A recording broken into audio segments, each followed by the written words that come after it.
Hello there, I'm Dr. Hackey Reitman, and welcome to a special episode of Exploring Different Brains.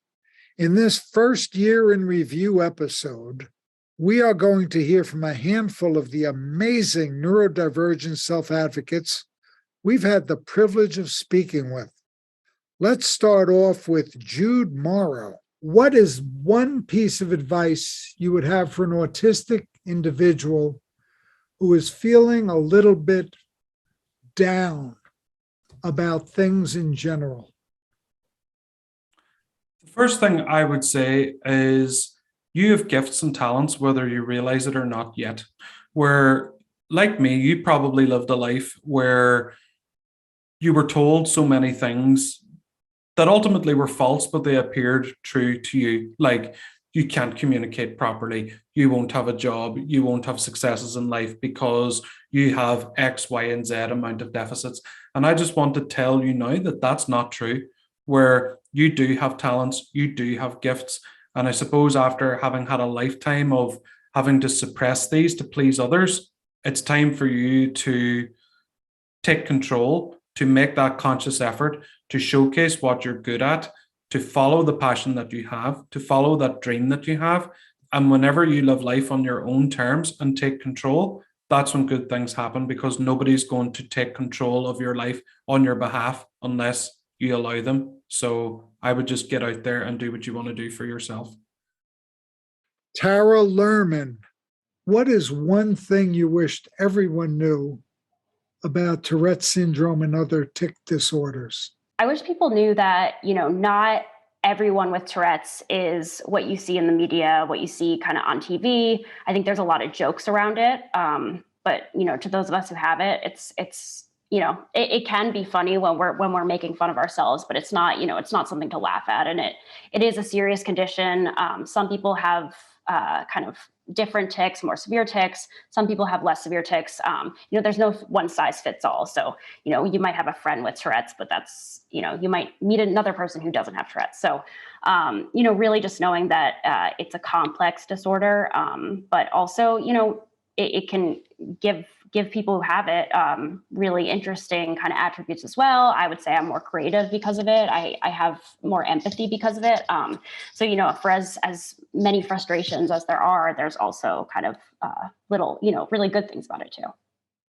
Tom Oliver. I get a lot of questions about parenting, and I will say before I answer it that I do get a lot of concerning propositions to the effect that you're obviously cured of autism. How can I cure my son or daughter? And to that I say, yeah, there's you've mixed up the presupposition there. There's no cure for autism. You wouldn't want to cure it. It's a way of life. It's who you are as a person, and there's no cure, nor should there be. It's a strength. It's not purely a disability. Like any person, there are strengths and weaknesses. I wouldn't take my autism back for a second. I also get a lot of questions around, where the line is between pushing an autistic person out of their comfort zone. They obviously typically love structure and routine. They in light of having special interests, they tend to gravitate towards the same thing over and over again. It becomes their way of life, and parents often think that they ought to try and push them out of their comfort zone, but at the same time, you don't want to push them too far out of their comfort zone to the point where they're having, anxiety-induced comas, meltdowns if they can't cope, and so. It is a fine line, and I'm not a parent myself, and so I can only sympathise. But I would say it's important. I think it's important to listen to the autistic person, and I think I will say, and I'm really struggling with this open-ended question, so I apologise, but I will say. I will touch upon the correlation between employment and the justice system, and I think it would be unwise of me to unwise of anybody to think that the two are mutually exclusive, because I think the studies show that merely 20% of autistic people are currently employed, which is baffling to me, because they tend to be good at one thing. They tend to be very specialised, and so if they can just go into that area, I talked about Darius earlier. If he could be employed by that train station, why not? He's doing a perfect job, but because he has a criminal record, he can't be employed. And so I think we ought to rethink the way we employ people. I think we ought to refine down what actually matters in an employment setting, because in terms of the way in which it affects the criminal justice system, if you don't have a vocation, you're more susceptible to getting in touch with the wrong crowd. And because autistic people tend to mask other people's behaviours, it's all the more important that they're surrounded by people who are of good influence, people that they can relate to, so potentially or preferably other autistic neurodiverse people. Ryan Lundy, what is one thing that you wish that everyone knew about nonverbal learning disorder? One thing is, I wish that there would be more of an acceptance of it. People have not heard of it, meaning people think it's really you're nonverbal, you're not allowed to speak, you can't speak. So it's like a misconception of it. So I really want people to not take that misconception and really look into what it is and accept it for who it is, and not try to say, oh, it's something else, but that's what it is. And remind our audience again a brief definition of what nonverbal learning disability is. So nonverbal learning disability is you cannot read social cues very well. For me, it was jokes. For me, it was had a communication back and forth with texting and messaging over the internet, reading those nonverbal cues. Low gross motor tone. People have low gross motor tone. So the motor tone, gross motor tone, sometimes it's visual. So you cannot see, deprivation. So seeing and. But when you're speaking, when you're having a conversation on just the speech aspects. Yes, reading body language too. Yeah, okay. So how a person's feeling, their emotions, what they're trying to convey, when to pause, when to interject, those kinds of things. Ben Boudreau, tell us about the importance of building a routine for these individuals. Oh, I could definitely speak for this. Go, Ben. Well, I definitely say routines are so important for our community. Well, I could say pretty much like simple question I get asked by a few people is, what's your typical day like? Well, get up. Get up around, try and set my alarm for 6:30, get up, go exercise. That's the first thing I'm going to do right when I wake up. Then I'm going to do is eat my breakfast and clean up. And then either I'm going to teach or catch up on research, and then, do my normal like lunch and then catch up on other things. And then I'm back home by 6:30. And then, I always say I'm coming old man in my body as I'm watching the news, and then I'm going to bed at 9:00. There's nothing wrong with, you hear, oh, I'm 22, I should be going out partying. No. Well, I'm 29 years old. I go to bed at 9:00. There's nothing wrong with that. And, I think, every so often maybe having a, deviate of having a little bit of social gatherings, that's fine. But, I find that if you keep your routine going and rhythm going, then you'll be fine. Like, that's the one thing I've noticed with my success is if I keep my routine going, that's how I feel mentally happy, because then I feel like, oh, I'm not behind on something, or, if, oh, I didn't exercise that day. Well, I exercise every day, even if it's like 30 minutes. That's the bare minimum I always set myself. So if you set, like realistic goals for yourself, then it'll help, in the long run. Dr. James Williams, what is one piece of advice you'd like to give to an autistic person in our audience who wants to find a career? To be patient and intentional.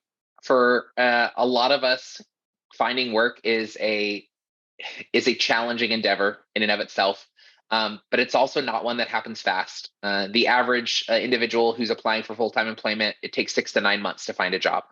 And people with on the autism spectrum, neurodiversity are no different. So being patient is a big part of it, but then also being intentional and treating the job process as an active process, right? There's a lot of effort that you're going to have to put into it, following up with employers, doing applications, doing interviews, all of those pieces. And the more patient you are to persist and the more active you are to make it be successful and get to that end goal, the better off you'll be. So that's my best advice. Jilika Kumar, why don't you share with our audience some of the tools that you have found very helpful for yourself for ADHD? Yeah, that is a great question, and something that I've sort of experienced and struggled with for a lot of my life, and a lot of times because my brother's, condition was, he's on the spectrum and he's a non-speaking individual, just being around, him and his story and how that influenced, my own neurodiversity story and learning about that. It's been, really great. I think in terms of some of the tools that have helped me, I would say, it's interesting because I have sort of built mechanisms around me to help, be on top of things. I think especially as responsibility grows and pressure grows, having, 500 like to-do lists, sticky notes, whiteboards, all around me, kind of keeping me, on top of everything and making sure.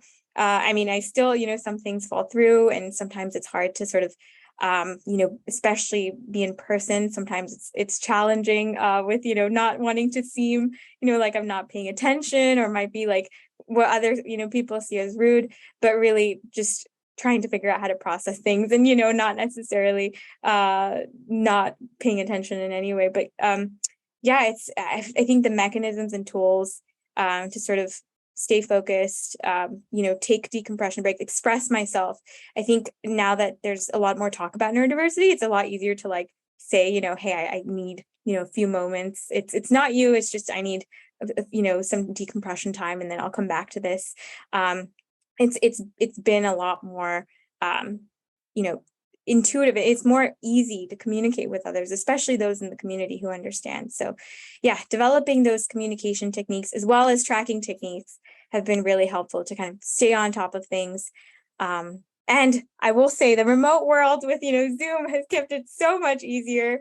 Things like even just giving eye contact and, things like that, where in person and, different kind of signals in the room. And there's so many things we've learned about that remote work has helped with. So that's been helpful for me as well. Samantha Salver, can you tell us a little bit about your own dyslexia? Yeah. The long story short. Yeah, make it a long story. Okay.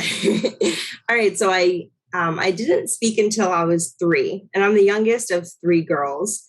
So my mom and dad, I was very communicative, facial expressions, noises, grunts, pulling people the way I wanted to, but I didn't talk till I was 3. And it wasn't until my grandfather told my mom that, hey, you might want to maybe get some testing done. There may or may not be something there. So over the next 3 years, I had a handful of IQ testing and learning disability testing. And I found out when I was in 3rd grade that I was dyslexic. And it made a lot of sense. I wasn't able to read yet. My writing was very difficult. And I avoided reading and writing at all costs. Like I couldn't. And then once I had the diagnosis, my mom was able to find me tutors who specialized in this and could help me relearn things. So in 5th grade, I left school for a couple of months and did Linden Mood Bell, where I relearned how to read. Instead of phonetically, it was more visual, and they changed my life. I learned how to read when I was in 5th grade. And I was still never on grade level. I'm definitely not on grade level now. But it caught me up so that I could keep up with school with the right accommodations. And since I was diagnosed, I've had accommodations, extended time on testing, note takers, spelling not always counting. And that followed me from middle school through associates, bachelor's, and master's. I didn't know if I'd be able to finish school or find a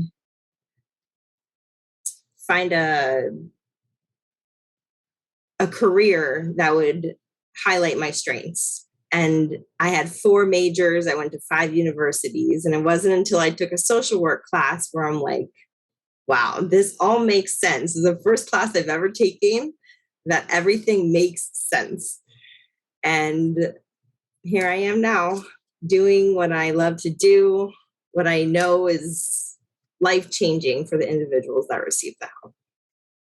Be moist. As a parenting coach, one of your jobs, what is the one thing that you think is the most important advice you give if you had to pick one thing?